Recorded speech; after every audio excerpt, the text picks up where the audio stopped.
반갑습니다. 모아바의 천은지입니다. 자, 모두들 시험 공부는 열심히 하고 계신가요? 자, 시험 공부하다가 마지막에 마무리를 어떻게 하면 좋을지 고민이신 분들을 위해서 벼락치기 강의를 준비를 해보았습니다. 자, 내용에 대해서 자세하게 다루는 것은 아니고요. 간단하게 빈칸을 채워보면서 저랑 마지막으로 이제 공부했던 것들 기억을 되새기는 시간을 가져보도록 하겠습니다. 네, 첫 번째 테마 전설로 함께 살펴보도록 하겠습니다. 자, 먼저 전선의 굵기 선정할 때 고려해야 될 사항들이 나오죠. 자, 허용전류, 전압, 강하, 그리고 기계적 강도였습니다. 그래서 허접 강도로 기억하기로 했어요. 그래서 허접한 강도가 들었다. 허접 강도이고요. 자, 다음으로 가장 경제적인 전선 굵기를 선정하는 방법입니다. 자, 요거는 켈빈의 법칙인데요. 어떻게 선정을 하는지 구체적인 내용은 몰라도 된다고 했습니다. 우리 시험에는 그냥 켈빈의 법칙이 가장 경제적인 전선 굵기 선정 방법이구나. 요 정도까지만 출제가 됩니다. 자, 다음으로 연선의 각 요소입니다. 자, 먼저 소선 충수 N, 중심 소선을 뺀 충수가 있습니다. 연선이 이렇게 있을 때, 자, 가운데가 여기라고 해볼까요? 이 중심을 뺀 충수를 N이라고 하고요. 다음으로 연선 소선의 충수를 계산해 줄 수가 있습니다. 그래서 가닥에 따라서 어떻게 계산을 하느냐. N은 3N, N 플러스 1 플러스 1이라는 거 공식 꼭 기억을 해주셔야 되고요. 다음으로 연선 바깥지름 D는 2N 플러스 1의 D로 계산해 줄 수가 있습니다. 단위는 밀리미터가 되겠죠. 자, 연선 공칭 단면적까지 해서 이 전체는요, 연선의 각 요소를 계산하는 계산 문제로 출제가 될 수가 있습니다. 그래서 각각의 공식 헷갈리지 않도록 기억해 주도록 합시다. 자, 다음으로 전선 보호 설비입니다. 진동을 방지해주는 설비에는 뭐가 있었어요? 댐퍼가 있었습니다. 전선에다가 이렇게 매다는 형식으로 해서 댐퍼, 진동을 방지시켜준다. 다음으로 오프셋은요, 전선의 도약에 의한 단락사고, 전선과 전선이 어떠한 바람이라든가 여러 가지 원인에 의해서 띠용띠용 이렇게 진동할 수가 있겠죠. 진동하다가 윗전선과 아랫전선이 서로 부딪힐 수가 있습니다. 그러한 단락사고를 방지시키기 위해서 오프셋을 둔다. 자, 다음으로 2도, 그리고 전선 실제 길이 평균 높이가 나옵니다. 이 세 가지 공식은 묶어서 꼭 기억을 해주시는 게 좋죠. 자, 먼저 2도입니다. 일반적으로 D라고 많이 쓰고요. WS 제곱 나누기 8T입니다. 이 공식은요, 나중에 실기 가서도 나오기 때문에 반드시 기억해 주셔야 됩니다. 자, 다음으로 전선 실제 길이입니다. 이렇게 전봇대가 있고요. 여기 전선이 이렇게 쭉 매달려 있으면은 전선이 조금 처져 있습니다. 축 처져 있기 때문에 실제 길이는요, 이 사이의 경간, 거리보다는 조금 더 길게 됩니다. 그래서 그 길이를 조금 더 더해주는 것이 필요해요. 경간, 이 사이의 거리 S에다가 무엇을 더해준다? 8D 제곱 나누기 3S를 더해준다. 자, 그리고 전선의 평균 높이는요. 자, 평균 높이, 그냥 가장 높은 높이가 H라고 했을 때 전선이 축 처져 있잖아요. 그러니까 축 처져 있는 만큼 빼주셔야 되는 겁니다. 자, 전체 높이 H에서 3분의 2D만큼을 빼준다. D라는 것이 바로 2도입니다. 얼마만큼 처졌느냐. 그래서 D, 2도 전체를 빼주는 것이 아니고요. 3분의 2만큼만 빼주셔야 합니다. 자, 다음으로 애자보호 설비입니다. 애자보호 설비에는 초호환, 소호환, 아킹링이 있는데요. 요거 전부 다 같은 겁니다. 한자를 조금 영어로 바꿔준 것이 차이기 때문에 초호환, 소호환, 아킹링 모두 같은 것이고요. 초호각, 소호각, 아킹혼 모두 같은 것입니다. 그래서 링 모양, 환, 동그란 모양이냐 아니면은 이제 각, 뿔 모양이냐 그러한 차이가 있습니다. 자, 다음으로 전압별 애자 개수입니다. 요거는 정확하게 기억하실 필요는 없고요. 대략적으로 5개, 10개, 20개, 그리고 40개라고 기억해 주시면 됩니다. 4개에서 6개 사이를 정확하게 기억하실 필요는 없어요. 50, 20, 40으로 대략적인 값을 기억을 해주시면 되겠습니다. 자, 다음으로 애자련의 전압 부담입니다. 자, 애자련은요, 전선에서 가장 가까운 게 부담이 가장 큽니다. 전선 쪽에 가까울수록 부담이 크겠죠? 그리고 전압 부담이 가장 적은 거는요, 이 그래프 기억하라고 했습니다. 체크 모양이라고요. 체크 모양으로 해서 이 철탑에서는요, 3분의 1 지점에서 전압 부담이 가장 적다. 그리고 전선에서는요, 3분의 2 지점에서 전압 부담이 가장 적다. 요거 반드시 기억을 해주셔야 되겠습니다. 자, 이렇게 해서 첫 번째 테마는 마무리하도록 하겠습니다. 네, 두 번째 테마, 선로정수 및 코로나 함께 살펴보도록 하겠습니다. 자, 먼저 인덕턴스와 정전 용량인데요. 이 계산식 반드시 알고 계셔야 됩니다. 우리 계산 문제로도 출제되고요. 그냥 고르는 문제로 공식이 뭔지 물어보는 문제로도 출제가 됩니다. 자, 1선당 작용 인덕턴스는요. 0.05 플러스 0.4605 로그 R분의 10이었습니다. 자, 단위도 중요했습니다. 미리 헨리 퍼 킬로미터 라는 단위까지 기억해 주시고요. 앞에 0.05는요. 무시 가능했습니다. 자, 1선당 작용 정전 용량식도 반드시 기억해 주셔야 됩니다. 자, 0.02413 나누기 로그 0.02413이고요. 로그 R분의 D 이고요. 단위는요. 마이크로예요. 우리 정전 용량 관련해서는요. 단위는 항상 마이크로 페럿 나누기 킬로미터가 단위가 되겠습니다. 자, 그래서 큰 차이점은 뭐가 있었어요? 이 인덕턴스 L은요. 이 로그 R분의 D가 R분의 D죠. R분의 D가 여기 분자에 있고요. 그 다음으로 이 작용 정전 용량은요. 로그 R분의 D가 분모에 있습니다. 비례하느냐 반비례하느냐라는 것이 가장 큰 차이점이었습니다. 자, 다음으로 작용 정전 용량 단상 1회선에서와 삼상 1회선에서의 차이가 있었죠. 단상 1회선에서는 2를 곱해줬고 다음 삼상 1회선은 3을 곱해줬다. 삼상은 3이니까 기억하기 어렵지 않았습니다. 자, 다음으로 등가성간 거리입니다. 자, 등가성간 거리 공식 일일이 다 암기하지 마시고 그냥 요거 하나만 기억하면 된다. 다 곱해줍니다. D1, D2 뭐 해서 쭉쭉쭉쭉 몇 개가 나와 있을 겁니다. 그러면은 그것들을 모두 곱해줍니다. 모두 곱해주고 앞에는 n제곱근을 해주면 된다. 굳이 일일이 공식 하나하나 기억하실 필요가 없습니다. 한 가지 원칙에 의해서 계산해 주시는 게 최고예요. 어차피 실기 가서 우리가 기억한 공식 말고 다른 형태가 나올 수도 있습니다. 그래서 그냥 기본만 기억해 주시는 것이 좋고요. 다음으로 등가 반지름 공식도 당연히 기억을 하고 계셔야 되겠습니다. 자, 다음으로 연가의 목적입니다. 자, 연가 목적은요, 시험 문제에서 문제 유형이 바뀌지 않고 출제가 되기 때문에 그냥 꽁으로 먹는 문제다라고 생각해 주는 게 좋죠. 가장 큰 목적은 선로, 정수, 평형이 되겠습니다. 나머지는 부가적인 목적이라는 거 참고적으로 기억해 주시면 되고요. 다음으로 코로나 인계 전압입니다. 자, 코로나가 발생하기 시작하는 최저한도 전압을 코로나 인계 전압이라고 부릅니다. 자, 코로나 인계 전압식 기억해 주셔야죠. 24.3 M0, M1 그리고 델타 D 로그 R분의 D고요. 단위는 킬로볼트가 되겠습니다. 자, 이 정확한 식을 기억하시는 게 조금 어렵다면은 필기에서는요. 비례, 반비례 관계의 정도가 더욱더 중요하기 때문에 어느 것이 비례하고 어느 것이 반비례하는지 기억하는 것이 더 중요하다고 했어요.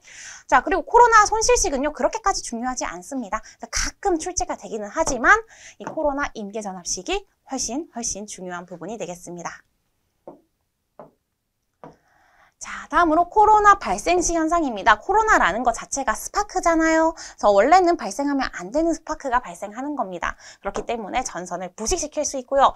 당연히 그 스파크로 인한 손실이 발생할 수 있고요. 전파 장애 또한 발생할 수가 있습니다. 자, 코로나 방지는요, R을 크게 한다. 요거 하나가 가장 큰 법칙이 되겠습니다. 자, 첫 번째로는요, 굵은 전선을 사용할 수가 있겠죠. 굵은 전선을 사용하는 게 바로 이 반지름 R을 크게 하는 것과 같으니까요. 그리고 전선의 바깥지름을 크게 하는 것이 있겠고요. 또 가선근구를 개량한다라는 거는 이제 가선근구의 뾰족한 부분을 덜 뾰족하게 바꿔주는 방법이 있겠습니다. 자, 여기까지 해서 코로나 방지 대책, 이 R 등가 반지름을 크게 해준다라는 것까지 기억을 해주시고요. 이번 시간은 여기에서 마치도록 하겠습니다. 네, 세 번째 테마, 송전 특성 함께 공부해 보도록 하겠습니다. 자, 먼저 거리별 선로정수 및 회로가 나오는데요. 자, 단거리, 중거리, 장거리로 나눌 수가 있었습니다. 자, 단거리는 수 킬로미터, 중거리는 수십 킬로미터, 장거리는 수백 킬로미터가 되겠습니다. 자, 이때 회로도 중요했죠. 단거리는 집중 정수 회로, 그리고 중거리는요, T형 회로, 파이형 회로, 그 다음으로 장거리는 분포 정수 회로를 통해서 분석을 할 수가 있었습니다. 선로 정수는요, 한 개씩 늘어납니다. RL에다가 C가 더해지고 G가 더해진다. 이렇게 기억하시면 편하겠죠. 자, 다음으로 단거리 송전선로에서의 각각의 전압강하 계산 방법이 되겠습니다. 자, 전압강하를 계산을 해주실 때요. 단상이냐, 삼상이냐, 그리고 또 마지막으로는 단상, 삼상 공통으로 쓰는 식이 있습니다. 자, 단상으로는요. I, R, 코사인 세타 플러스 리액턴스 사인 세타였고요. 여기에서 앞에다가 루트 3을 붙여주시면은 삼상에서의 식이었죠. 그리고 마지막으로 단상, 삼상 공통으로 쓰는 식에는요. 루트 3을 붙이시면 안 됩니다. 자, 이거는요. 유도를 해보시면 알 수 있어요. 유도를 해보시면은 루트 3이 서로 지워지면서 없어집니다. 자, 단상, 삼상 공통으로 쓰는 식은요. 전력에 관한 식입니다. P 나누기 V, R 플러스 리액턴스 탄젠트 세타가 들어가게 되겠습니다. 자, 이 세 가지 공식 모두 필기에서도 진짜 중요하고요. 실기까지 당연히 가지고 가는 식입니다. 우리 전력공학 과목은요. 실기까지 이어지는 거니까 꼼꼼하게 공부를 해주셔야 돼요. 자, 다음으로 T형 회로와 파이형 회로입니다. 자, T형 회로와 파이형 회로에서의 송전 선로 정수가 되겠는데요. 여기에서는요, 어느 자리에 무엇이 들어가 있는지 잘 봐주시면 되겠죠. T형 회로에서는요, 이 오른쪽 위, 그리고 파이형 회로에서는요, 왼쪽 아래, 이렇게 자리의 차이만 있지, 나머지 선로 정수들은 모두 동일한 형태를 띠고 있겠습니다. 자, 다음으로 장거리 송전선로에서의 정수들이 나오는데요. 요거는요, 사실상 시험에 그렇게 자주 출제가 되진 않기 때문에 참고적으로 알아두시고요. 장거리 송전선로에서의 특성 임피던스, 요거는 조금 중요하겠습니다. 자, 루트 임피던스 나누기 어드미턴스로 계산해 줄 수가 있고요. 요거 바꾸어주면 어떻게 표현해 줄 수가 있죠? 루트에다가 R 플러스 J 오메가 L에다가 다음에 G 플러스 J 오메가 C로 표현을 해줄 수가 있었습니다. 자, 그리고 이때 전파 정수. 자, 여기에서는요, 임피던스 나누기 어드미턴스였고요. 여기서는 두 개를 곱해줬다라는 형태의 차이만 있습니다. 마찬가지로 이렇게 표현을 해주시면 되는데요. 이것은 다시 한번 알파 플러스 J, 베타로 표현을 해줄 수가 있었습니다. 그래서 여기에서 각각이 표현하는 것들을 모두 요소들을 알고 계셔야 되겠죠. 자, 여기까지 해서 단거리, 장거리, 그리고 중거리 송전선로에 대해서 살펴보았습니다. 네 번째 테마입니다. 자, 조상설비 및 전력 완선도에 대해서 살펴보도록 하겠습니다. 자, 먼저 역률 개선 시 장점에 대해서 나와 있는데요. 역률 개선하면은 다 좋은 거밖에 없습니다. 전력 손실 감소하고요. 전압 강화 감소하고요. 변압기 용량도 감소하고요. 자, 변압기 용량 감소하는 것도 좋은 거죠. 더 저렴한 걸 쓸 수 있으니까요. 수전 설비의 여유는 증가합니다. 여유는 증가하고 전기요금도 싸집니다. 그래서 환전해서 전기요금 자체를 더 싸게 책정하기 때문에 역률은 개선을 해주는 게 좋겠죠. 자, 다음으로 전력용 콘덴서의 용량입니다. 자, 전력용 콘덴서는요, P 해서 탄젠트 세타 1 빼기 탄젠트 세타 2로 계산을 해줄 수가 있는데요. 여기 탄젠트 세타 자리에다가 코사인 분의 루트 1 마이너스 코사인 제곱 세타 해가지고 코사인 분의 사인으로 일반적으로 계산을 많이 했었습니다. 그래서 그 공식의 형태들 모두 기억을 해주시는 게 좋아요. 자, 충전 전류 공식 기억을 해줍니다. 삼상 충전 용량에서는 앞에 3 붙는다는 것도 주의해 주셔야 되겠죠. 자, 다음으로 방전 코일입니다. 방전 코일은요, 콘덴서에 축적된 잔류 전하를 방전하는 것이 방전 코일입니다. 그래서 코일에는 어느 정도 전하가 남을 수밖에 없기 때문에 그것을 방전시켜줄 필요가 있다는 거죠. 안 그러면은 사람이 감전될 수가 있으니까. 자, 다음으로 직렬 리액터의 역할입니다. 직렬 리액터는 언제 써요? 고조파 제거할 때. 그래서 3고조파, 5고조파 제거할 때 쓰는 일반적으로는 오고조파 제거할 때 쓴다고 봐야 되겠죠. 자, 상고조파는 일반적으로 어디에 쓴다? 델타 결선을 통해서 고조파가 빠져나가지 못하게 하는 방법으로 제거를 많이 합니다. 자, 이론 용량 11% 여유 필요하고요. 실제 용량은 13%, 어느 정도 조금 더 2% 정도 여유를 두는 거죠. 자, 다음으로 어느 정도 여기에서는 4%가 필요하고요. 실제로는 5에서 6% 정도의 여유를 두게 되겠습니다. 그래서 계산을 해주실 때 5를 서로 양쪽으로 나누어줘서 25분의 1은 4%와 같다. 이렇게 계산을 해주셨었죠. 25분의 1은 0.04와 같으니까요. 자, 그 다음으로 직렬 콘덴서 보겠습니다. 전압 강화를 보상하기 위해서 부하와 직렬로 접속하는 콘덴서이기 때문에 직렬 콘덴서라고 했고요. 정태 안정도를 증가시킬 수가 있었습니다. 자, 콘덴서와 리액터 종류 한번 싹 정리해 주시는 게 좋습니다. 자, 먼저 블로 리액터. 자, 블로 리액터는 페란티 현상 방지할 때 사용을 했습니다. 자, 페란티 현상. 다음으로 직렬 리액터는요, 아까 나왔죠. 제5고조파. 고조파 중에서도 제5고조파 제거할 때 많이 쓰고요. 한류 리액터는요, 한 단, 파 두 단 생각해서 한류 리액터 단락전류 제한할 때 사용을 하고요. 자, 소호 리액터는요, 말 그대로 아크 소호할 때 쓰고요. 직렬 콘덴서는요, 전압 강압 보상할 때 쓰고요. 전력용 콘덴서, 병렬 콘덴서는요, 요거는 역률 계산할 때 많이 사용을 하죠. 우리가 역률 계산하는 문제가 나오면은 거기서 전력용 콘덴서의 용량을 계산하기도 하죠. 다음으로 페란티 현상의 원인이 나와 있습니다. 자, 페란티 현상, 정정 용량이 증가했을 때 전압보다 앞선 진상 전류가 흐르기 때문에 수전단 전압보다 송전단 전압이 더 높아지는 이상한 현상이 발생합니다. 그것이 바로 페란티 현상이고요. 그 대책으로 블로 리액터를 설치한다. 아까 정리할 때 나왔죠? 페란티 현상 대책으로 블로 리액터가 있다. 그리고 동기조상기 부종여자 운선을 해주는 방법도 있겠습니다. 자, 다음으로 동기조상기 계좌전류가 증가할 때와 감소할 때입니다. 자, 증가할 때는 과여자 되는 거죠. 과하니까 진상전류고요. 계좌전류가 감소할 때는요, 부족하니까 우리 지각하는 거 생각하시면 되죠. 지상전류, 늦었다. 그래서 늦은 전류, 지상전류입니다. 자, 다음으로 동기조상기 및 전력용 콘덴서를 비교하는 건데요. 자, 이런 문제도 굉장히 많이 출제가 되죠. 자, 각각의 시충전, 전력 손실, 무효 전력, 그리고 이것이 조정이 가능한가. 자, 시충전은요, 동기조상지는 됩니다. 그리고 전력용 콘덴서는 안 돼요. 그리고 전력 손실이 큽니다. 자, 이 동기조상기는요, 전력 손실 큰 것 빼고는 다 좋은 거예요. 가능하고요, 연속적이고요, 진상, 지상 다 가능합니다. 하지만 이 전력용 콘덴서는요, 시충전 불가능하고요, 조정도 계단적으로 가능해요. 콘덴서 1개, 2개 이렇게 계단적으로 가능하고 진상용만 가능하지만 전력 손실이 작다라는 장점이 있습니다. 자, 다음으로 성전 용량 계산식들입니다. 이 세 가지식 모두 다 알고 계셔야 되겠죠? 자, 스틸의 식입니다. 가장 자주 쓰이는 거죠. 문제에서 스틸식을 이용해서 구해라 라고 하면은 요거 써야 됩니다. 5.5 루트 0.6L 플러스 100분의 P가 되고요. 단위 킬로볼트입니다. 단위 중요하죠. 킬로미터 그리고 킬로와트가 되겠습니다.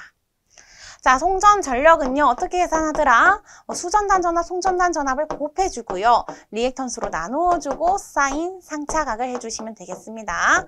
단위는 메가와트로 나오겠습니다. 킬로볼트 넣기 때문에 결과도 메가로 나온다라는 거 주의해 주셔야 되겠죠. 자, 여기까지 해서 이번 시간 문제풀이는 마치도록 하겠습니다. 5번째 테마, 고장 계산 함께 풀어보도록 하겠습니다. 자, 먼저 이제 고장 계산을 할 때 필요한 것들이 나오는데요. 먼저 퍼센트 임피던스입니다. 퍼센트 임피던스는요, ZPN 나누기 10V 제곱이다. 이 공식은 아주 기본적으로 퍼센트 임피던스를 계산하는 공식이 되겠습니다. 반드시 알고 계셔야 하고요. 자, 다음으로 달랑 용량을 계산하는 건데요. 이 달랑 용량은 퍼센트 임피던스를 이용해서 계산할 수도 있고요. 또 다르게 계산할 수도 있습니다. 자, 퍼센트 임피던스는요. 100 나누기 퍼센트 임피던스 그리고 전격 용량을 곱한 형태로 계산을 해줄 수가 있고요. 다음 이것을 이용하지 않을 때는요. 루트 3 공칭 전압의 차단 전류를 곱해서 계산해 줄 수가 있습니다. 이 두 식은요. 결국에는 같은 식이에요. 그렇기 때문에 여러분들 어떤 공식을 사용하든 큰 문제가 없습니다. 다음으로 차단 용량은요. 루트 3에다가 전격 전압 그리고 여기에 차단 전류를 곱하게 됩니다.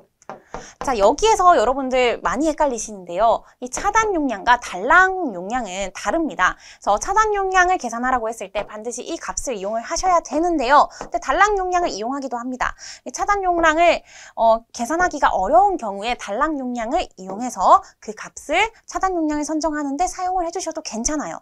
그래서 이 두 가지 식을 모두 알고 계시되 차이점이 무엇인지는 알고 계셔야 되겠습니다. 자, 다음으로 대칭분이 나와 있습니다. 자, 각각의 각 상에 대해서 그리고 대칭분에 대해서 전압과 전류식 모두 기억해 주셔야 되는데요. 이 머리가 아프죠? 자, 전압은요. A상, B상, C상은요. A상은 그냥 그대로. 근데 B상에서는요. 중간에 B 부분의 제곱이 들어가요.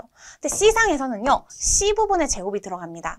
자, B상은 B가 제곱, C상은 C가 제곱. 이렇게 기억하시면 조금 쉽겠죠? 자, 다음으로 전류도 마찬가지. B상은 B가 제곱, C상은 C 부분이 제곱입니다. 그러니까 두 번째 자리를 B라고 생각을 한 거고 세 번째 자리를 C라고 생각한 거예요. 자, 다음으로 영상분입니다. 자, 영상분에서는 그대로 갑니다. 영상분, 정상분, 역상분 순서대로 이 정상분에서는요. A랑 A 제곱, 그러니까 1, 2 순서대로 간 거죠. A의 1제곱, A의 2제곱 이렇게 된 거니까요. 자, 역상분에서는 여기니까 거꾸로 간다. 그러니까 2, 1 순서대로 갔습니다. A의 2승, A의 1승 이렇게. 그래서 정상분은 A, A제곱, 역상분은 A제곱, A고요. 다음 이 전류에 대해서도 마찬가지 똑같은 식이 적용된다라고 봐주시면 되겠습니다. 자, 이번 시간은 여기까지 하도록 하겠습니다. 네, 계속해서 6번째 테마 중성점 접지 및 유도장애 함께 공부해 보도록 하겠습니다. 먼저 비접지식이 나옵니다. 비접지식은 말 그대로 접지를 하지 않은 거죠. 델타 결선 형태가 되겠습니다. 자, 접지를 하지 않았기 때문에 저전압 단거리 선로에서 사용을 하게 되고요. 지락전류는 작습니다. 그래서 지락전류가 작은 것은 좋은데 순간적인 지락사고 시에 계속 성전이 가능하겠죠. 하지만 이 지락개전기 동작이 곤란하게 됩니다. 지락전류가 작아서 검출이 안 되는 거죠. 자, 지락전류가 작으니까 유도장애도 적습니다. 자, 일선 지락사고 시에 건전상 전압이 루트 3배나 상승하게 됩니다. 자, 그래서 이 상승한 전압 때문에 이중고장이 발생할 확률이 높아지게 되겠죠. 자, 그래서 다음으로 나오는 것이 직접 접지입니다. 그래서 접지를 시켜요. 그래서 중성점을 접지선으로 대지에 직접 연결시켜줍니다. 자, 이때 지락전류는 커요. 그래서 지락전류가 커서 당연히 이것에 의한 통신장애는 발생할 수 있지만 보호개전기 동작이 확실하고요. 그다음 접지시킨 부분이 0V가 되죠. 대지가 0V, 접지점도 0V이기 때문에 단절연 변압기를 사용할 수 있게 됩니다. 그러니까 절약이 가능하다. 단절연 변압기 사용이 가능하다.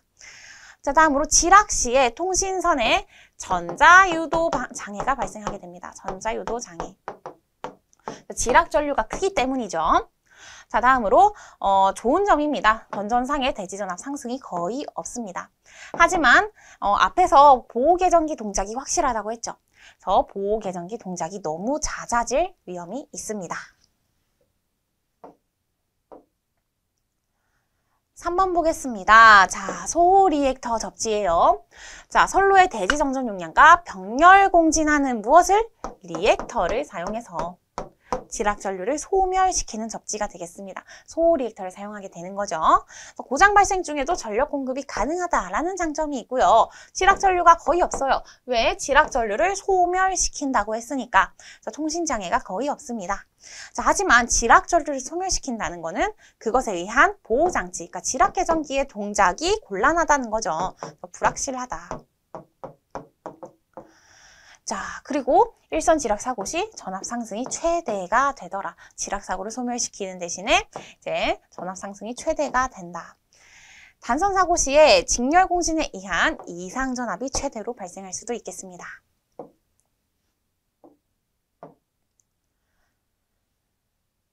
자, 다음으로 단상 점정 유도 장애와 삼상 점정 유도 장애 계산하는 식인데요. 이 식들을 이용해서 비접지 방식 중성점 잔류 전압을 계산할 수가 있었습니다.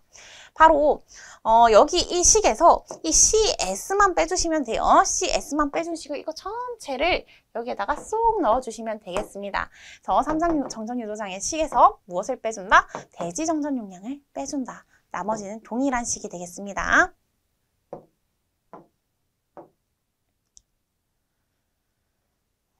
자, 전자유도 장애. 전자유도 잔압의 크기를 계산하는 식이 나옵니다. 그래서 이 식도 중요한 식인데요. 여기에서 우리가 많이 쓰는 거는 이 IA, IB, IC를 바꿔주는 거죠. 무엇으로? 영상 전류로. 마이너스 J 오메가 ML에다가 3I 제로로 IA, IB, IC를 바꾸어서 써줄 수가 있겠습니다. 그래서 여기까지 항상 체크를 해주시고요. 자, 다음으로 전자유도장애의 대책이 나옵니다. 전력선 측의 대책이 있고요. 통신선 측의 대책이 있습니다. 자, 전력선 측인지 통신선 측인지도 시험 문제에서 많이 물어보는 부분이죠. 전력선 측 대책으로는요. 차폐선을 설치하는 방법이 있겠습니다. 이때 전자유도장애는요. 30에서 50%가 저감될 수 있겠고요. 다음 성간거리를 멀리하는 방법도 있겠습니다. 애초에 장애가 있으니까 이것에 거리를 멀게 해서 서로의 영향을 적게 하는 거, 그리고 고속도 지락보호 계산기를 채택하는 거, 중성점 접지 저항값을 크게 하는 방법도 있겠습니다. 접지 저항값이 작으면은 이제 장애가 많이 발생할 수가 있겠죠. 다음으로 통신선 측 대책입니다. 연피 통신 케이블을 사용하거나 성능이 좋은 피레기를 설치하거나 중계 코일을 설치하는 방법이 있겠습니다. 자, 다음으로 안정도 세 가지가 나옵니다. 정태 안정도, 과도 안정도, 그리고 동태 안정도가 있는데요. 이 정태 안정도는요, 정상 운전 시입니다. 정상 운전 시 부하를 서서히 증가했을 때 안정도가 되겠고요. 이 과도 안정도는요, 사고가 발생했을 때입니다. 사고. 그러니까 정상 운전 시고요. 과도, 뭔가 과하니까 사고 발생할 것 같죠? 그래서 과도 안정도는 사고 발생했을 때 안정도. 그리고 동태 안정도는 뭐 조석기, 이러한 AVR 등등을 사용했을 때 그것을 고려한 안정도가 되겠습니다. 자, 여기까지 해서 이번 시간은 마치도록 하겠습니다. 7번째 테마입니다. 이상 전압 및 보호 계정기 함께 살펴보도록 할게요. 자, 먼저 개폐 서지에 대해서 나옵니다. 개폐 서지는 내부적인 요인에 의한 거죠. 그래서 차단기를 투입하거나 개방할 때 발생하는 이상 전압이 되겠습니다. 자, 무부하 선로를 일반적으로 이제 개로 할 때 발생하게 되고요. 이때 개폐 저항기를 통해서 이제 개로 할 때 갑자기 전압이 이렇게 끊기면서 발생하는 이상 전압을 줄여줄 수가 있었습니다. 자, 다음으로 직경례입니다. 그러니까 외부에서 낙뢰가 발생한다던가 번개 같은 거죠. 그런 것들에 의한 것을 직경례, 내부적 요인이라고 합니다. 자, 다음으로 개수별 전압 계산이 있습니다. 이제 반사계수, 투과계수가 있는데요. 요거는요, 시험에 예전에는 그렇게 많이 출제가 되지 않았는데 요즘에 어느 정도 반복해서 출제가 되고 있는 경향이 있습니다. 실기에서도 출제가 되었기 때문에 기억을 꼭 해주시는 게 좋습니다. 반사계수에다가 뒤에 전압을 곱해주시면은 반사전압과 투과전압을 계산해 줄 수가 있는데요. 이제 투가 계수는 2라는 게 들어가 있죠. 2가 영어로 2잖아요. 2. 그래서 2, Z2 나누기 Z1 플러스 Z2라는 거 기억해 주시면 좋겠습니다.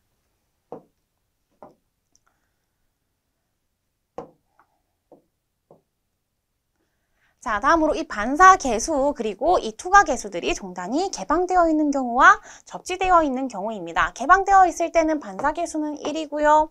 이 투과계수는 2가 됩니다. 대입해 보시면 돼요. Z2 자리에다가 무한대를 대입해 주시면 됩니다. 그리고 접지되어 있는 경우도 마찬가지 Z2에다가 0을 대입해 주시면 반사계수는 마이너스 1, 투과계수는 0이 되겠습니다. 자, 피레기 구비 조건 굉장히 중요한 부분입니다. 여기는 그냥 전체적으로 다 기억을 해주셔야 되겠습니다.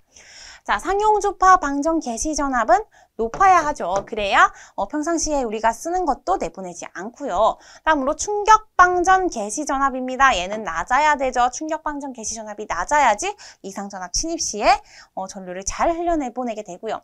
속류 차단 능력이 있어야 합니다. 당연히. 그리고 제한전압입니다. 이 제한전압은 낮을수록 좋겠죠. 그래서 제한전압이 낮아야지 우리 절연협조에 의해서 경제적인 절연협조가 가능합니다. 다음으로 내구성 및 경제성 있는 거 좋고요. 다음 방전 내량은 클수록 좋습니다. 다음으로 매설지선입니다. 매설지선 뭐예요? 철탑 밑에다가 이렇게 매설지선을 설치를 해가지고 저항값을 작게 해주는 겁니다. 접지저항을 작게 해주면 무엇을? 역섬락을 방지할 수 있다. 우리 애자를 보호하기 위해서 애자가 역섬락 되는 것을 방지할 수가 있더라. 자, 절연 강도 순서입니다. 자, 요거는 반드시 기억해 주셔야 됩니다. 요 순서대로 피, 변, 기, 결선입니다. 자, 피, 변, 기, 결선 뭐였어요? 내가 피똥을 쌌는데 이제 똥을 쌌어요. 이게 똥 모양인데 내가 공부를 너무 열심히 했나? 이 똥이 델타 결선 모양으로 보이더라. 그래서 피, 변, 기, 결선 순서대로 절연 강도 기억해 주시면 되겠습니다. 자, 그리고 기준 충격 절연 강도라는 게 나옵니다. 그래서 기준 충격 절연 강도 참고적으로 씩 알아두시면 되고요. 이 공칭전압에다가 1.1을 나누어 주시는 거는요. 계산식이 있기는 하지만 우리 암기하는 게 조금 더 편하다라고 수업 시간에 말씀드렸습니다. 자, 여기까지 해서 이번 시간을 마쳐보도록 하겠습니다. 네, 8번째 테마입니다. 이상전압 및 보호개정기 2번째 시간 들어가 보도록 하겠습니다. 자, 보호개정기를 동작 시간에 의해서 분류할 수가 있습니다. 자, 즉시 동작한다. 그 순간, 고장난 순간 바로 동작한다. 순한시 개정기고요. 다음으로 고장 후에 일정 시간, 정해져 있는 시간이 경과하면은 동작하는 정한시 개정기가 있습니다. 그리고 반대로 동작하는 게 있어요. 고장 전류가 크면은 짧고, 고장 전류가 작으면 길어지는 요로 반대로 가는 것을 반한시 개정기라고 했고요. 이 반한시와 정한시 특성을 섞어 놓은 것이 바로 반한시, 정한시 개정기였습니다. 자, 다음으로 차동 개정기입니다. 자, 차동 개정기는요, 고저압측 CT 2차 전류 차에 의해서 동작하는 것이 차동 개정기. 그리고 여기에서 이 차이가 일정 비율 이상이 되었을 때 동작하는 것이 비율 차동 개정기였습니다. 차동 개정기는 오동작하는 경우가 많기 때문에 비율 차동 개정기를 많이 사용한다라고 했습니다. 자, 다음으로 브롤츠 개정기입니다. 그래서 변압기 내부 고장에서 사용을 하는 건데요. 절연류. 이제 변압기 내부에 절연류가 들어있죠. 이 절연류가 온도 상승을 너무 많이 했을 때 그 절연류가 증발하게 되겠죠. 그 증발한 증기를 검출하는 것이 바로 브롤츠 개정기가 되겠습니다. 자, 다음으로 계기용 변압기 PT, 계기용 변류기 CT가 나옵니다. 그래서 그냥 변류기라고 이야기하기도 하고요. 자, PT, CT의 특징은 뭐가 있었죠? 큰 것을 작은 것으로 바꾸어준다. 고전압을 저전압으로, 그리고 고전류를 저전류로 바꾸어 주는데요. 2차 측이 모두 정해져 있습니다. PT는 110V, 그리고 CT는 5A입니다. 자, 어디로 어떻게 변화가 되는지 반드시 기억해 주셔야 돼요. 5A와 110V다. 자, 점검해 줄 때는요, 계기용 변압기는 오픈, 열어주시고요. 그리고 변류기는요, 단락, 닫아주는 것이 좋습니다. 둘이 서로 반대이기 때문에 꼭 구분을 하셔야 돼요. 자, 다음으로 전력용 퓨즈입니다. 파워 퓨즈, PF라고도 하고요. 여기에서 용도, 전력용 퓨즈는요, 단락전류 차단할 때 사용을 하는 거죠. 장점으로는요, 저렴합니다. 저렴한 것이 정말 큰 장점이고요. 그리고 소형, 경량, 고속 차단, 보수 간단, 큰 차단 용량 이런 것들이 있는데 가장 큰 단점이 있죠. 바로 재투입이 불가능하다. 근데 저렴하잖아요. 그러니까 재투입이 불가능하더라도 저렴하기 때문에 사용을 한다. 자, 과도전류에 용단되기가 쉽습니다. 용단이라는 거는 이제 끊어진다는 건데 한번 끊어지면은 재투입이 불가능합니다. 자, 동작 시간 조정 불가능하고요. 차단 시 과전압 발생할 수밖에 없겠죠. 자, 다음으로 영상변류기 ZCT입니다. 자, 지락사고 시에 지락전류를 검출하기 위한 건데 이 지락계정기 그리고 선택지락계정기와 함께 쓰는 것이라고 했습니다. 자, 이때 지락계정기라는 거는 1회선에서 지락전류를 검출하는 거고요. 선택지락계정기는요. 다회선에서 검출하는 거죠. 그래서 어느 회선인지 선택할 수가 있더라 해서 선택지락계정기라고 했습니다. 그래서 선택지락계정기는 SGR 그리고 지락계정기는 GR로 쓴다는 것까지 영어 기호도 함께 기억을 해주셔야 되겠습니다. 이번 시간은 여기서 마치도록 하겠습니다. 네, 9번째 테마입니다. 이상전압 및 보호계정기 3번째 시간 함께 살펴보도록 하겠습니다. 자, 먼저 차단기에 대해 나왔습니다. 자, 50이 뭐예요? 오일 서킷 브레이커. 항상 이 첫 번째 자리에 오는 게 소호 매질이라고 했습니다. 자, 소호 매질이 오일인 거 바로 유입 차단기가 되겠습니다. 그래서 유입 차단기의 소호 매질은 절연유가 되겠죠. 오일입니다. 다음으로 진공 차단기는요. VCB, V, 백큐음입니다. 그래서 진공을 이용하는 거예요. 소호 매질은 진공. 자, 개폐 이상 전압 차단 시 개폐 서지가 많이 발생합니다. 그래서 서지가 많이 발생하니까 이것에 대한 대책으로 서지를 흡수하는 서지 흡수기를 함께 설치를 해주셔야 하고요. 자, 다음으로 공기 차단기 A, B, B가 나옵니다. 그래서 이 공기 차단기는요, 중간에 CB가 아니에요. 그래서 A, B, B라는 거 주의를 해주셔야 되고요. 또 이거는 자연 공기가 아닙니다. 압축 공기. 압축 공기를 이용해 준 것이 A, B, B고요.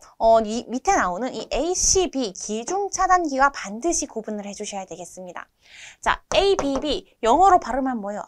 압이죠. 압. A, B 발음하면 압이죠. 그러니까 압축 공기를 쓰는 것은 A, B, B 압이다. 이렇게 기억하시면 됩니다. 자, 다음으로 가스 차단기입니다. 가스 G 가스 서킷 브레이커 해서 가스 차단기죠. 자, 소호 매질은요. 일반적으로 SF6 가스를 사용합니다. 그래서 육불화황 가스인데요. 굉장히 우수한 성능을 가지고 있는 가스죠. 자, 이 SF6 가스라는 것은요. 무색무취 무해합니다. 인체에도 무해하고요. 소호 능력이 공기의 약 10배 아주 좋다. 자, 그래서 굉장히 좋은 가스입니다. 난연성 가스 불에 타지 않습니다. 그래서 화재 발생 위험도 굉장히 낮은 차단기가 되겠습니다. 자, 다음으로 자기 차단기 MBB가 나옵니다. 그래서 자기 차단기 마그네틱 해서 전자력을 사용한 차단기. 다음 기중 차단기는요, ACB 앞에 ABB와 구분을 하십니다. 이때 ACB가 쓰는 것이 바로 자연 공기가 되겠습니다. ABB는 압축 공기, ACB는 자연 공기라는 거 차이점 꼭 기억해 주시면 좋겠습니다. 자, 이번 시간은 여기서 마치도록 하겠습니다. 네, 10번째 테마입니다. 배선 방식 및 전기 공급 방식에 대해서 함께 공부해 보도록 하겠습니다. 자, 먼저 수지식, 방사상식이 나오는데요. 다른 말로는 뭐라고도 하죠? 나뭇가지식이라고도 합니다. 자, 인출 배전선이 부하의 분포에 따라서 나뭇가지 모양으로 분기선을 내는 방식이기 때문에 수지식, 나뭇가지식이라고 부르는 거고요. 자, 수요가 증가할 시에 간선 분기선을 연장할 수가 있습니다. 그래서 나뭇가지 모양으로 뻗어나가면 되는 거죠. 사고 발생 시에 다른 계통으로 전환하는 것은 불가능하다라는 단점이 있겠죠. 전압 변동 및 전력 손실이 크고요. 이 수지식 같은 경우에는 플리커 현상이 심합니다. 플리커 현상 이라는 거는 전압 변동이 심할 때 아니면 또는 전압이 조금 모자랄 때 깜빡깜빡거리는 현상을 플리커 현상이라고 하는데요. 이러한 현상이 나타나기도 합니다. 다음으로 환상식입니다. 자, 환상식이라 하면은 하나의 고리를 의미하는 거죠. 이제 한자로 환 하면은 고리 환자인데요. 이제 영어로는 루프 시스템이라고도 합니다. 배전 간선이 하나의 환상선, 고리 모양, 하나의 고리 모양의 선으로 구성이 되어 있고요. 수요에 따라서 임의의 각 장소에서 분기선을 끌어서 쓴다. 그러니까 고리에서 수요에 따라서 계속 이렇게 분기선을 낼 수가 있습니다. 자, 좌우 양쪽으로 전력이 공급될 수가 있습니다. 그러면은 한쪽에서 고장이 발생했을 때 다른 쪽에서 공급이 가능하겠죠. 자, 그리고 전류의 융통성이 있어서요. 전력 손실, 그리고 전압 강하 이런 것이 적습니다. 자, 전압 강하가 적고 전력 손실이 적으면요. 플리커 현상 또한 감소하게 되겠습니다. 수지식이랑 차이점이 느껴지시죠? 하지만 대신에 설비비가 조금 비싸게 되겠습니다. 다음으로 저압 뱅킹 방식입니다. 자, 동일 고압 배전선로에 접속된 2대 이상의 배선용 변압기를 경유하여 저압측 간섬, 병렬 접속하는 방식이 되겠습니다. 병렬 접속이 되어 있는 저압 뱅킹 방식인데요. 장점으로는 전압 변동률 이런 것이 감소하기 때문에 플리커 현상 또한 적게 되겠습니다. 그런데 이제 단점이 있습니다. 단점으로 우리 저압 뱅킹 방식 하면은 바로 떠올려 주셔야 되는 거예요. 캐스케이딩 현상이 되겠습니다. 캐스케이딩 현상이라고 하면은 하나를 사용하지 못하게 됐을 때 다른 고장나지 않은 변압기들에도 모두 영향을 끼치게 되는 것이 캐스케이딩 현상이었습니다. 이때 대책으로는요, 뱅킹 퓨즈, 구분 퓨즈 이런 걸 통해서 선과 선을 구분해 주는 방법이 있었고요. 대책까지도 시험에 출제가 되기 때문에 함께 기억하셔야 됩니다. 다음으로 저압 네트워크 방식입니다. 자, 동일 모선으로 2회선 이상의 급전선으로 전력을 공급하는 방식이 저압 네트워크 방식인데요. 자, 마찬가지입니다. 전압 변동률 그리고 전력 손실 이런 것이 적고 플리커 현상 또한 적겠죠. 자, 무정전 공급이 가능하다. 이제 무정전 공급이라는 거는 사고가 발생하더라도 계속해서 전원을 공급해 줄 수 있는 겁니다. 그것이 바로 공급 신뢰도가 높다라는 말과 같겠죠. 단점은요, 비쌉니다. 그래서 드는 돈이 많이 들고요. 다음으로 어떤 사고가 증가한다? 자, 복잡하게 생겼기 때문에 감전 사고가 발생하기가 쉽습니다. 이것을 우리는 인축에 접지 사고가 많이 발생한다라고 이야기합니다. 자, 인축이라고 하면 인간 그리고 가축, 그러니까 사람과 동물들이 감전 사고에 당하기 쉽다라는 이야기가 되겠죠. 자, 다음으로 전기 공급 방식별 특징이 되겠습니다. 이제 단상 2선이냐, 단상 3선이냐, 삼상 3선, 삼상 4선이냐에 따라서 크게 4가지로 구분지어서 기억해 주시면 되겠습니다. 자, 공급 전력이 있고요. 1선당 공급 전력은요, 선의 개수로 나누어 준 겁니다. 공급 전력을요, 선의 개수로 나누어 준 것이 1선당 공급 전력.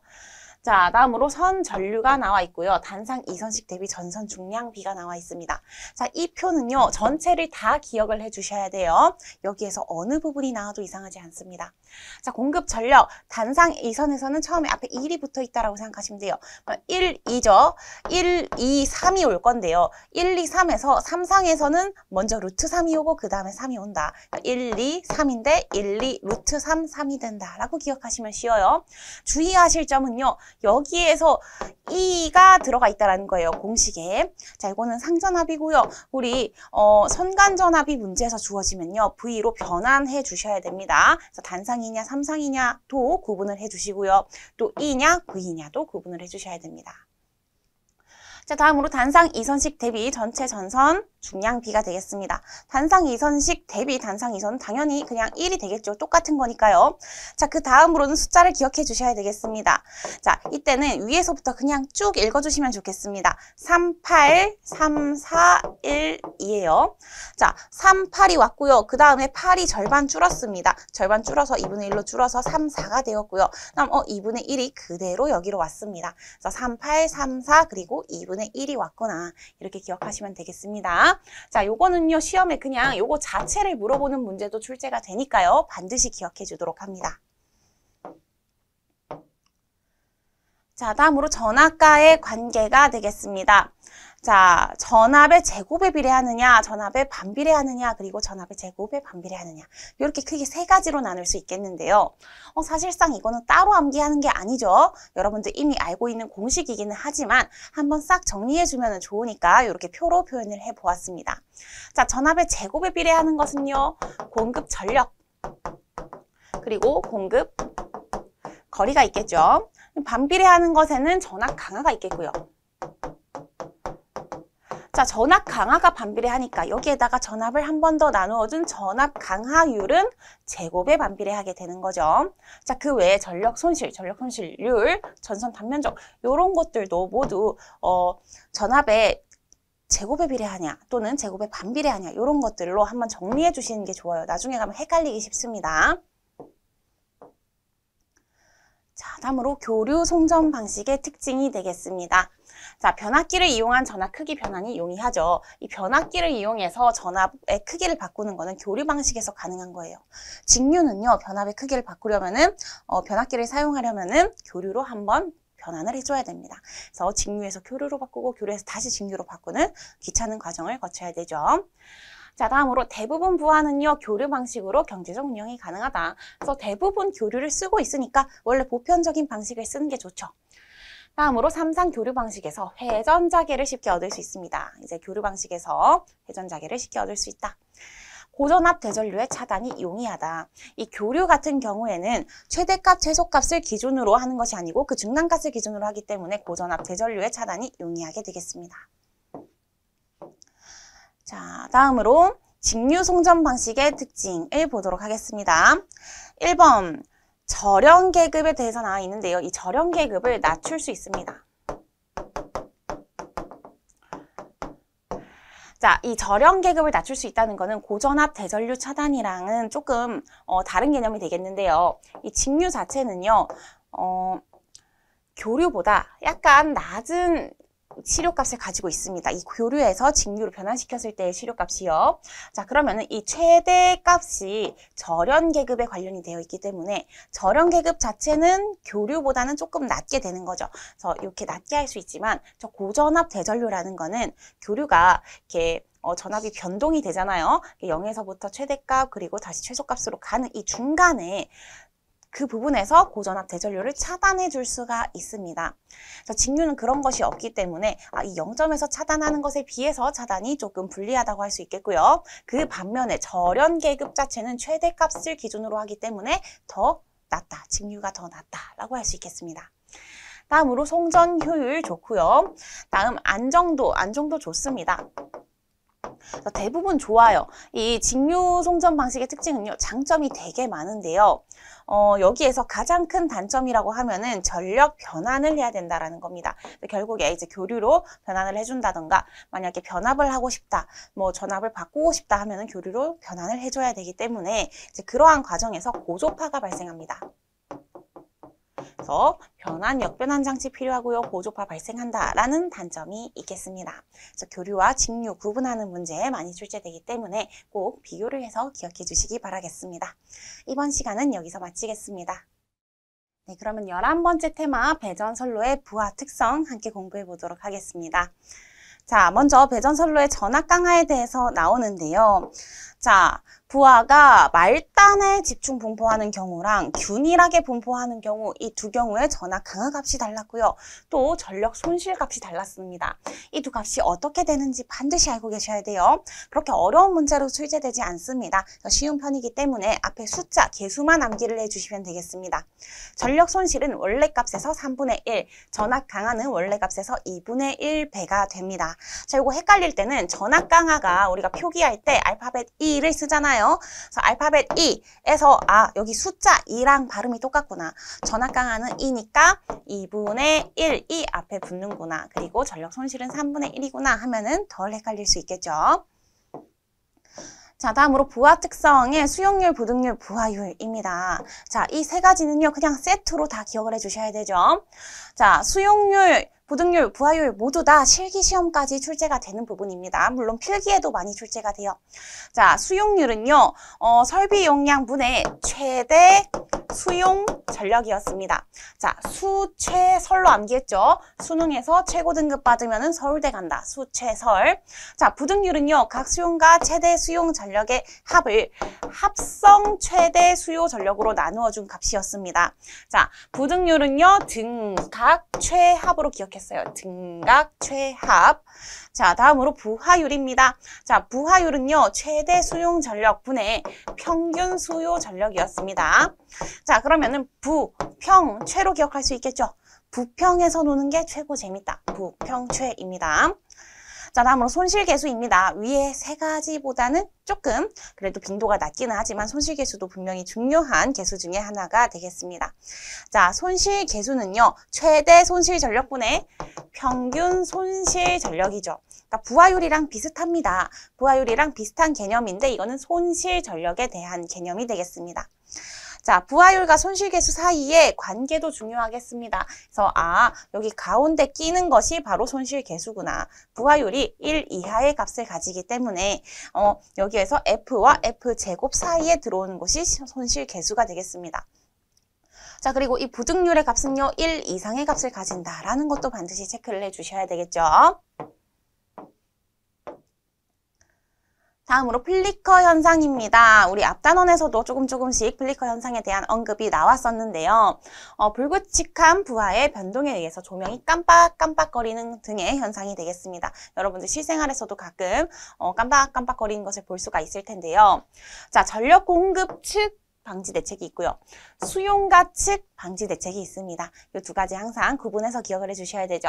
자, 공급 측에서는요, 전용 계통으로 공급해주거나 또는 단락 용량이 큰 계통에서 공급해주거나 전용 변압기로 공급해주거나 또는 공급 전압을 승압해주는 방법이 있습니다. 다 어디에 관련이 되어 있어요? 그러니까 전압 또는 전략 이런 것들을 전용 계통으로 적절하게 승압시킨다라는 것이 초점이 되겠습니다. 자, 다음으로 수용가 측 플리커 방지 대책 보겠습니다. 자, 먼저 전원계통에 무엇을 보상시키냐? 자, 직렬 콘덴서 그리고 3권선 보상 변압기 방식을 사용해서 보상할 수 있는 것에는 리액턴스가 있겠습니다.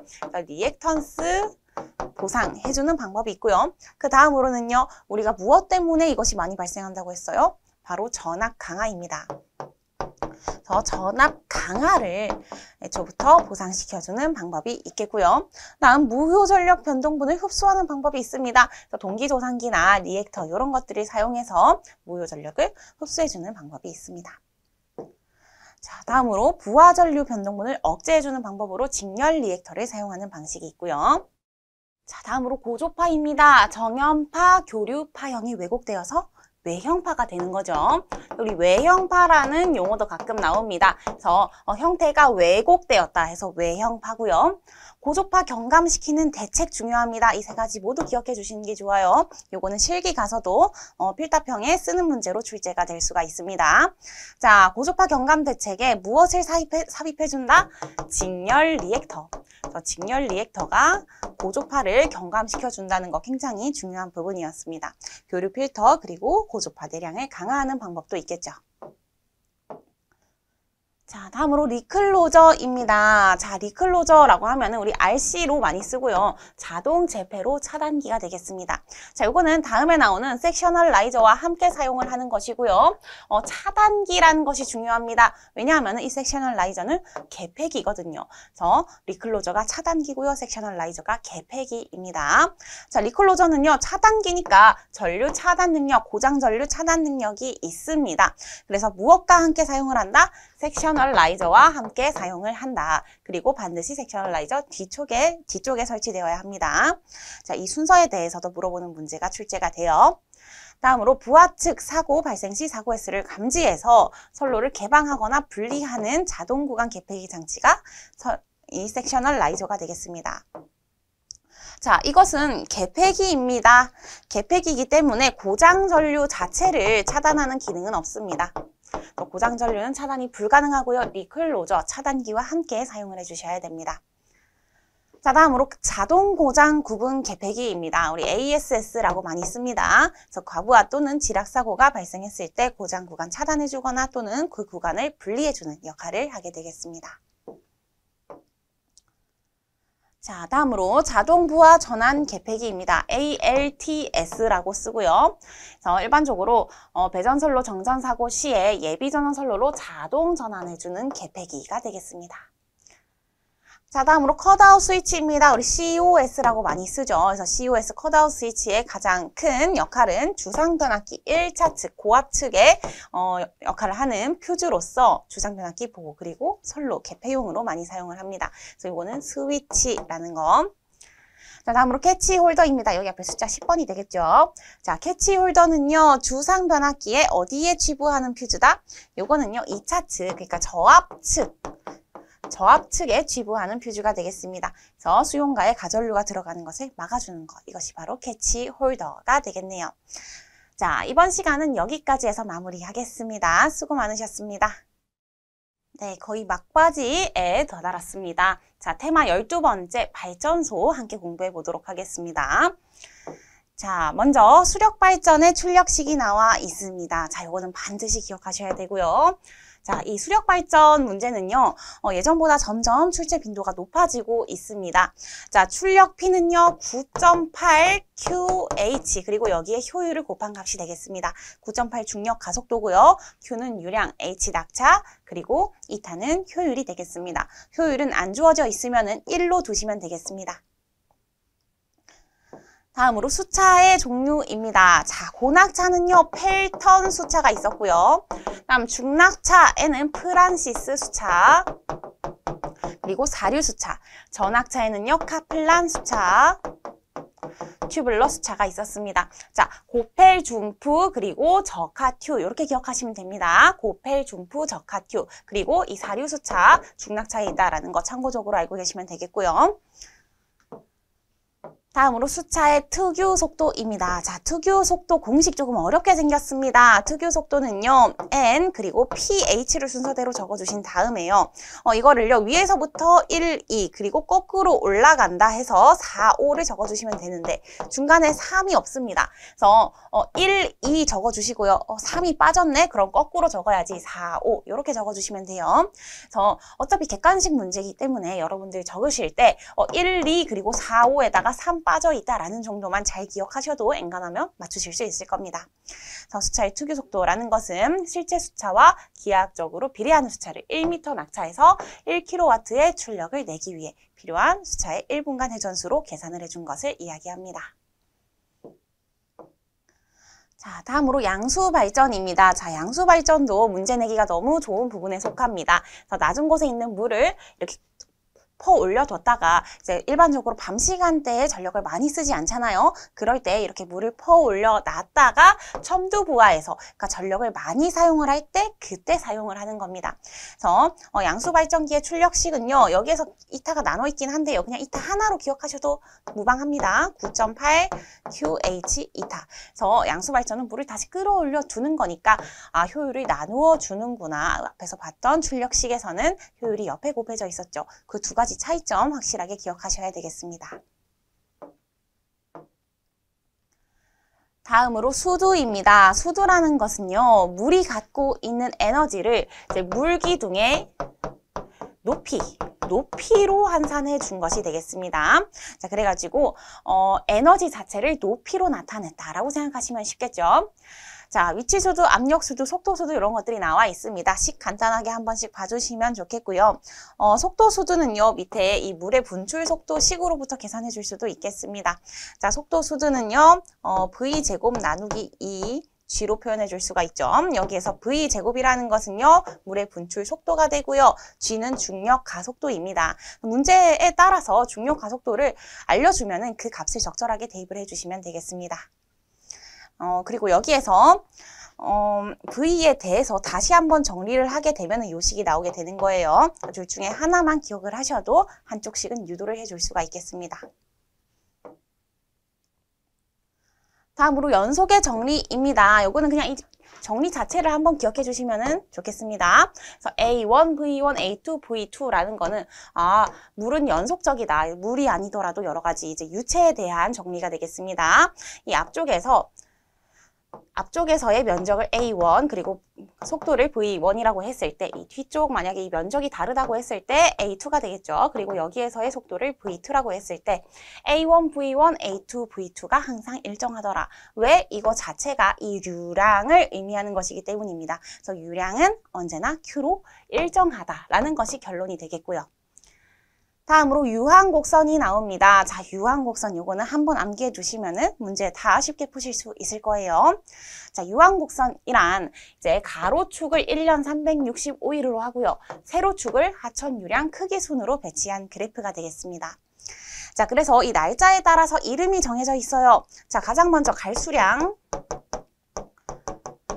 그리고 저수량, 평수량, 그리고 풍수량인데요. 그래서 갈저 평풍에서 순서대로 앞자리가 어떻게 돼요? 3, 2, 1 여기는 95일이니까 앞에가 0인 거죠. 3, 2, 1, 0 순서대로 감소한다고 보시면 됩니다. 이 정확한 날짜까지 기억하실 필요는 없고요. 대략적으로 갈저평풍 순으로 감소하는구나. 자, 갈 수량 고갈되어 간다. 그리고 저수량, 갈보다는 조금 덜한 낮은 정도를 저수량, 그 다음 평수량, 평균적이다. 다음으로 풍수량이니까 풍부하다라고 떠올리시면 되겠죠. 자, 그리고 고수량이라고 해서 매년 한두 번만 발생하는 유량, 그리고 홍수량 해서 3에서 5년에 한 번씩 발생하는 유량 또 정의가 되어 있는데요. 우리 시험에 많이 출제되는 거는 이 부분이 되겠습니다. 자, 다음으로 적산유량 곡선에 대해서 나와 있습니다. 자, 우리가 앞에서 배웠던 이 적산유량을 하나하나 적산해서 곡선을 그려주시면 됩니다. 가로축은 일수, 세로축은 적산수량을 그려주시면 되고요. 일반적으로 이제 댐 그리고 저수지 같은 것을 설계할 때 사용을 하게 됩니다. 용량을 어떻게 해야 될지 결정하기 위해서 사용하는 곡선이 되겠네요. 자, 이번 시간은 여기서 마치도록 하겠습니다. 네, 마지막 테마입니다. 13번째 테마, 마지막으로 발전소 파트 함께 살펴보도록 하겠습니다. 자, 화력발전의 용어에 대해서 먼저 나와 있는데요. 이제 화력발전 같은 경우에는 이 용어 자체가 정의를 물어보는 문제가 시험에 출제가 되기도 합니다. 그래서 이 용어들에다가 빈칸을 뻥뻥 뚫어봤습니다. 자, 그럼 처음 1번부터 한번 보도록 할게요. 급수를 지속적으로 보일러에 공급하기 위해서 예비기가 다 반드시 필요하다라고 되어 있는데요. 급수를 지속적으로 공급해 주는 겁니다. 그러면은 급수 펌프가 되겠죠. 자, 첫 번째는 쉬운 문제. 다음으로 보일러입니다. 보일러는 급수의 열량을 가해서 그 급수 자체를 증기로 만들어주는 것이 보일러였고요. 자, 3번. 포화증기를 과열증기로 만들어서 증기 터빈에 공급해준다. 자, 포화증기, 그러니까 증기를 더 뜨거운 과열증기로 만들어주는 거니까 과열기가 되겠죠. 과열시켜주는 과열기. 자, 다음으로 냉각수를 통해서 습증기를 급수로 변환시켜준대요. 그러니까 얘는 증기를 급수, 물, 액체 상태로 바꾸어주는 겁니다. 얘는 다시 물로 바꾸어준다. 그러니까 물로 복구시켜준다, 복원시켜준다, 다시 물로 바꿔준다라는 의미에서 복수기가 되겠고요. 다음으로 제열기입니다. 제열기는요, 제열 사이클에서 터빈에서 팽창해서 포화온도에 가깝게 된 증기를 다시 빼내가지고 과열 증기의 온도 근처까지 온도를 올리기 위한 거. 그러니까 다시 뜨겁게 해주는 장치가 제열기가 되겠습니다. 제열, 다시 뜨겁게 해준다. 자, 다음으로 공기 예열기입니다. 그래서 이거는 말 그대로 공기를 가열시키는 장치예요. 이제 보일러에서 배출된 배기가스열을 이용하는 겁니다. 그래서 이것을 이용해서 보일러 연소용 공기를 가열시켜주는 게 공기 예열기. 다음으로 보일러에서 배출된 배기가스의 열을 이용해서 이것도 마찬가지로 동일한 배기가스 열을 이용해서요. 보일러 급수를 가열하는 장치. 이것은 바로 절탄기가 되겠습니다. 절탄기. 그래서 절탄기가 무엇이다? 보일러 급수를 가열하는 장치다. 다음으로 급수 가열기가 있습니다. 자, 재생 사이클에서 터빈 도중에서 증기를 일부 빼내어서 보일러 급수를 가열해주는 장치. 그러니까 급수를 가열해주는 급수 가열기인 거죠. 자, 다음으로 급수 중에 포함되어 있는 산소 등을 분리 제거함으로써 보일러 배관 부식을 방지시킨다. 이러한 산소들이 배관을 부식시킬 수가 있습니다. 그래서 우리가 이 산소를 어떻게 한다고요? 탈탈탈탈 턴다, 탈탈탈 턴다, 탈기기가 되겠습니다. 탈기기. 산소를 탈탈 털어가지고 없앤다 해서 기억하시면 되겠죠. 다음으로 스케일입니다. 그래서 보일러 급수에 포함되어 있는 염류가 굳어서 일종의 스케일이 된다. 그래서 우리 스케일링 하는 거 떠올리시면 되겠죠. 우리 치석 쌓였을 때 스케일링 하니까 스케일은 염류가 굳어서 되는 것이구나 라는 이미지가 있습니다. 자, 다음으로 화력발전 열효율식이 되겠습니다. 860 PT 나누기 MH. 자, 요 식은요, 계속 가져갈 식입니다. 앞으로 공부하시면서 실기까지 가져갈 식이고요. 필기에도 진짜 많이 나오는 식이 되겠습니다. 그래서 화력발전 열효율식 꼭 기억해 주도록 합니다. 분자에는요, 전력량이 들어가는 건데요. 단위는 킬로와트시가 되겠습니다. 킬로와트 아워. 꼭 단위 주의해 주셔야 돼요. 자, M은요, 연료량이고요. 단위는 킬로그램입니다. 문제에서 톤으로 주어지는 경우가 있어요. 반드시 변환을 해 주셔야 되고요. 발열량은 킬로그램 퍼 킬로그램이 되겠습니다. 그러니까 이 두 개의 단위를 맞춰 주시면 되는 거예요. 발열량에 톤으로 나와 있으면 톤으로 맞춰주고 킬로그램으로 나와 있으면 킬로그램으로 맞춰주고. 자, 다음으로 원자력 발전 용어입니다. 자, 원자력 발전도 용어 문제가 진짜 많이 출제가 됩니다. 중성자를 흡수해서 핵 분열 속도를 늦춰주는 거. 그러니까 연쇄 반응을 제어하는 거죠. 제어하는 제어봉입니다. 제어봉. 자, 그 다음 고속 중성자를 느린 중성자. 그러니까 중성자를 느리게, 속도를 느리게 해주는 거. 요거는요, 감속제죠. 감속제. 속도를 느리게 했으니까 감속제. 자, 이 제어봉에서 주의하실 점은요. 이게 속도를 제어한다 이런 이미지가 있을 수가 있어요. 하지만 속도를 바꾸는 것은요. 감속제고요. 이 제어봉은 중성자를 흡수한다고 했으니까 중성자 개수 자체를 줄여주는 겁니다. 개수와 관련이 있는 거예요. 자, 다음으로 원자로 밖으로 나오려는 중성자를 반사시켜서 외부로 나오는 것을 방지한다. 그러니까 원자로 밖으로 나오지 못하게 반사시키는 반사제겠죠. 반사제. 자, 다음으로 차폐제는요. 차폐시킨다는 게 어떤 걸 의미하죠? 방사선 같은 거, 이러한 감마선, 베타선이 밖으로 나오지 못하도록 이러한 중성자들을 차단시켜주는 것이 차폐제입니다. 다음으로 냉각제. 냉각제는요, 원자로에서 핵분열을 하게 되면 열이 많이 발생하겠죠. 그러한 열들을 다시 냉각을 시켜주는 것이 냉각제가 되겠습니다. 일반적으로 경수나 중수를 많이 사용을 하고요. 우리 경수 쓰는지 중수 쓰는지도 중요한 부분이었습니다. 자, 원자력 발전 종류 시험에 그나마 자주 출제가 되는 것들을 가지고 왔는데요. 이 부분은 그렇게 빈출되는 부분은 아닙니다. 참고적으로 알고 계시면 좋겠어요. 자, 이제 원자력 발전 중에서는 그나마 출제가 되는 부분이다. 자, 비등수형과 가압수형은요. 감속제가 경수입니다. 경수. 그리고 냉각제도 경수예요. 자, 이거 두 개 똑같다는 거 기억해 주시고요. 연료로는 전홍촉 우라늄을 사용합니다. 다음 고속 증식로는요. 고속이니까 증식비가 1 이상이라는 거, 요거 가끔 이제 보기 지문에서 출제가 되는 부분입니다.